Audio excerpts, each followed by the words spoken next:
I can hardly believe that I'm standing here to say this today, and it's in relation to the junior bondholders of Anglo Irish Bank and them being given the full value of their bonds from the IBRC, which to the value of €270 million. These are the banks that we have already paid out £35 billion to between Anglo Irish and Irish Nationwide. And it's people right across this state who has paid this.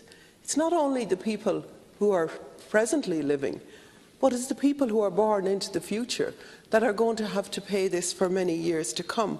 And it's completely unacceptable. And we were told time and time again, we were told by my own countyman in Kinney, we were told by Joan Burton, we were told that this would never happen, that the junior bondholders would not be paid.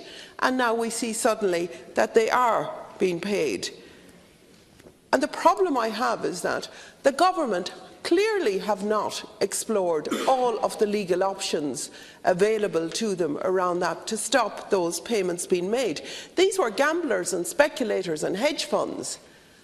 Now, it's very clear to me that these are being put before the interests of our citizens, before the people who need this money most. But we see a pattern here. We see the pattern in terms of the priority that's given to banks and to bondholders and to the elite of this country who are really running the country. I'm not too sure what the government are doing. But we saw last week in terms of Nationwide Executive, who was given a minimal, misery penalty for reckless lending. It is absolutely unbelievable and unacceptable.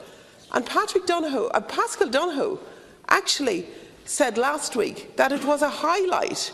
It was a highlight that the final dividend payment was being paid, and it far exceeded his expectations.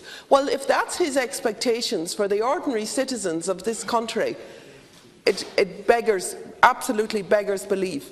In the meantime, we have children who are waiting on a government political decision, and I'll only cite one group of children, one small number of children who are waiting for the drug Spinraza, that would cost a fraction of this amount. And yet the government is dragging its heels and won't make the political decision to grant the funding for Spinraza so that these children have a chance to survive and a chance to have a normal quality of life.